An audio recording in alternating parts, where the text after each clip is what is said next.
চমৎকার একটি দৃশ্য, খুবই মনোমুগ্ধকর একটি দৃশ্য। যদিও এই দৃশ্যটা একটু কষ্টের, যে কোমর পরিমাণ পানি হয়ে গেছে, ধান কাটা একটু কষ্ট হয়ে যাচ্ছে। তারপরেও এই যে সবাই মিলে তাছাড়া এখানে কোনো মিডিয়া নেই, কোনো কাজ করা মানে কোনো ক্যামেরা ট্রায়াল নেই, কিছু নেই।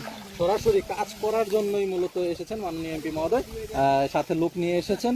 যে কৃষকের যে ধান পানিতে তলিয়ে যাচ্ছে, সেই ধানকে কৃষকের গোলায় তুলে দেওয়ার জন্যই মূলত এই চেষ্টা। আপনারা দেখতে পাচ্ছেন এটা একটি মহৎ উদ্যোগ, অবশ্যই মহৎ উদ্যোগ, আমরা বলতেই পারি মহৎ উদ্যোগ। মাননীয় এমপি মহোদয় কাজ করতেছেন।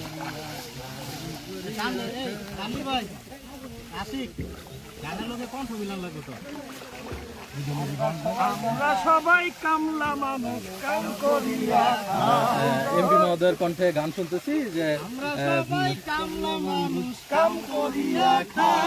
ধান কাটা যে আসলে একটা উৎসব, সেই উৎসবেরই বহিঃপ্রকাশ।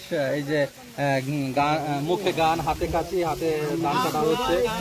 এমপি আমার ক্ষেতে ধান কাটতেছে, এটা আমি বাসায় প্রকাশ করতে পারবো না। এই কৃতজ্ঞতা আমি কীভাবে জানাবো?